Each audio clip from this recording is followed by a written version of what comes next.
Hai, ketemu lagi dengan channel chemistry kita.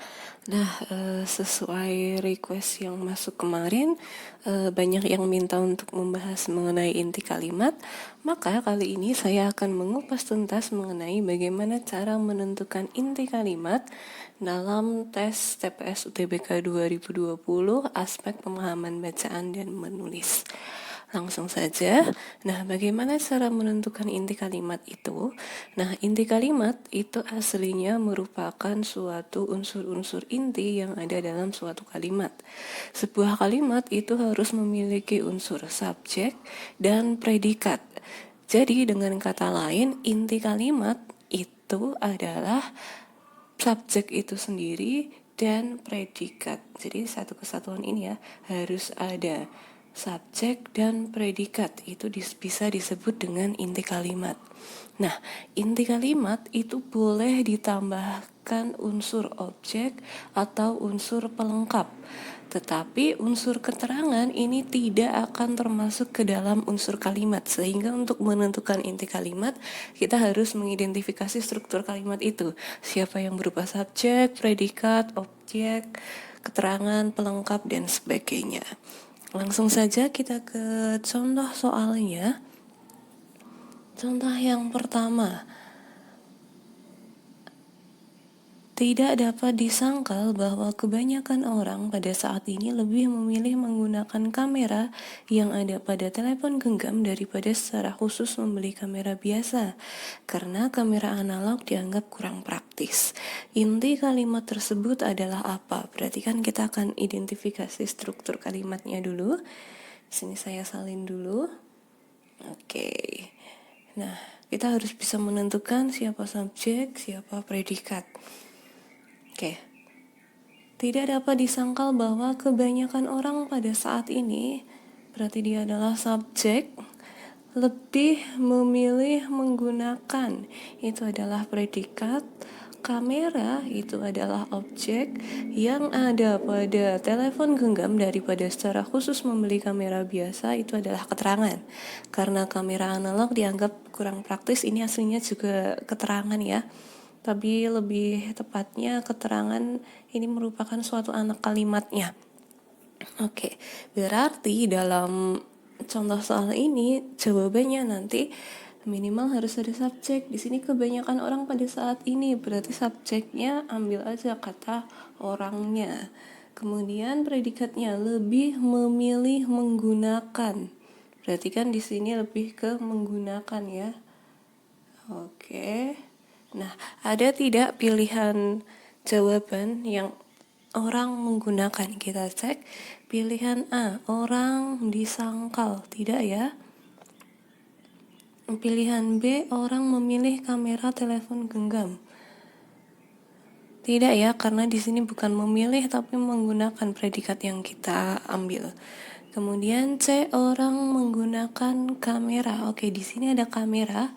Kamera tadi di sini berupa objek, berarti tidak apa-apa karena inti kalimat itu boleh ditambahkan objek atau pelengkap. Yang tidak boleh adalah keterangan. Kita simpan dulu pilihan C. Pilihan D, orang membeli kamera. Di sini predikatnya membeli bukan ya. Pilihan E, kamera analog tidak praktis. Ini jelas bukan. Sehingga nomor 1 inti kalimatnya adalah pilihan yang C. Nah, lanjut ke nomor 2. Inti kalimat kelima adalah apa? Oke, kalimat 5 ini. Meski literatur saat ini bisa dibilang komplit dan beragam, sejarah masa lalu umat manusia tidak seketika itu juga dihadirkan lewat buku-buku maupun lewat perangkat digital yang saat ini tersedia. Oke, kita akan identifikasi kalimat ini.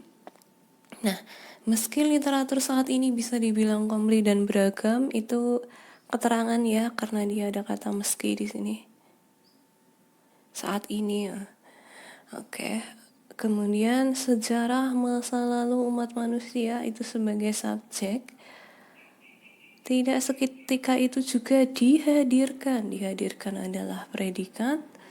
Lewat buku-buku maupun perangkat digital itu adalah keterangan. Di sini ada kata lewat nih. Berarti dia keterangan. Berarti yang bisa masuk ke dalam inti kalimat hanya subjek dan predikatnya saja. Kita tentukan subjeknya, ambil satu kata saja di sini. Sejarah masa lalu umat manusia. Oke, di sini subjeknya adalah sejarahnya ya, bukan manusia. Kan yang diceritakan adalah sejarah masa lalu dari manusia itu sendiri. Berarti kan subjek yang lebih tepat diambil adalah sejarah. Kemudian predikatnya ya hanya kata dihadirkan. Kita cek pilihannya.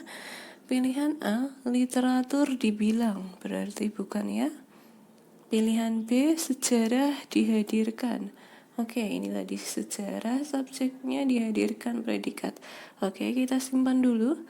Pilihan C, literatur beragam. Tidak ya. Pilihan D, perangkat tersedia. Tidak juga.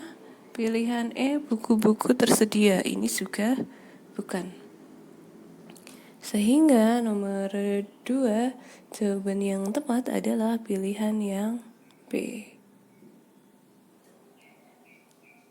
Lanjut ke soal contoh nomor 3.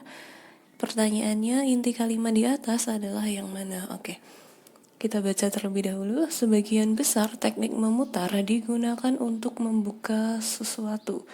Contohnya pegangan tangan lawan, dan biasanya ini berhasil. Kecuali dengan teknik lain atau teknik spiral, kita bisa membuka sambil menyerang lawan. Oke, ini agak sedikit rumit dalam mengidentifikasi struktur kalimatnya, tapi jangan terkecoh. Oke, itu adalah kalimatnya. Di sini sebagian besar itu adalah keterangan, teknik memutar itu adalah subjek, digunakan itu adalah predikat. Untuk membuka sesuatu, contohnya, jadi kan digunakan untuk membuka sesuatu. Contohnya berarti kan dia kelanjutan dari untuk membuka sesuatu ini, berarti dia berupa keterangan. Nah, berarti di sini karena hanya ada keterangan, subjek, predikat, dan keterangan tidak bisa kita masukkan ke dalam inti kalimat. Berarti inti kalimatnya hanya subjek dan predikat. Oke, subjeknya teknik memutar. Kita ambil kata tekniknya saja, predikatnya digunakan. Sehingga nomor 3 ini kita analisis. Teknik membuka sesuatu. Tekniknya iya, tapi membuka sesuatu tidak ya. Pilihan B, teknik berhasil. Tidak ya. Pilihan C, teknik digunakan. Nah, ini tadi kan dari teknik di subjek dan digunakan predikat. Kita simpan dulu. Pilihan D, kita bisa sambil menyerang. Ini tidak ya. Pilihan E, kita bisa membuka. Jadi inti kalimat itu hanya kita ambil dari kata, dari subjek katanya apa, predikat katanya apa. Nanti kalau memerlukan objek atau pelengkap, dari objek atau pelengkapnya itu kata yang diambil juga apa. Jadi bukan frasa dalam hal ini. Sehingga nomor 3 itu jawabannya adalah pilihan yang C. Nah, kita akan ke latihan. Nanti di sini akan ada 3 latihan soal. Nanti bisa kalian lihat, di pause dulu videonya, kemudian dianalisis untuk mengidentifikasi inti kalimatnya apa. Oke. Nah, di sini soal yang pertama, inti kalimat 7, bacaan di atas kalimat 7. Ini nanti silahkan dilihat. Ada orang dari golongan darah apapun, asal mempunyai uang, bisa juga memberi gelar kebangsawanan ini. Silahkan diidentifikasi. Latihan nomor 1. Kemudian latihan nomor 2, perhatikan kalimat di atas, apa inti kalimat yang sesuai. Oke, ini satu kalimat ya, panjang segini. Saat sidak ke gedung-gedung di Jalan Sudirman, Jakarta tahun 2008, misalnya pemerintah DKI Jakarta hanya mengirimkan surat teguran kepada salah satu hotel yang melanggar peraturan daerah tentang sumur resapan, instalasi pengolahan limbah, dan pemanfaatan air tanah. Silahkan diidentifikasi.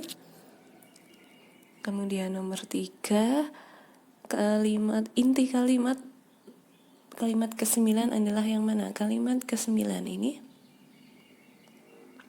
problemnya jika pengelola hanya mengejar pendapatan, fungsi kebun raya sebagai kawasan konservasi di luar habitat aslinya bisa saja terabaikan. Nah, itu untuk latihan soal dari inti kalimat. Silahkan nanti kalau sudah ada jawabannya di komen di kolom komentar. Nanti kalau sudah banyak yang menjawab akan saya berikan kuncinya juga. Cukup sekian yang bisa saya jelaskan. Jika ada pertanyaan silahkan ditanyakan. Jika ada request silahkan komentar juga di kolom komentar. See you.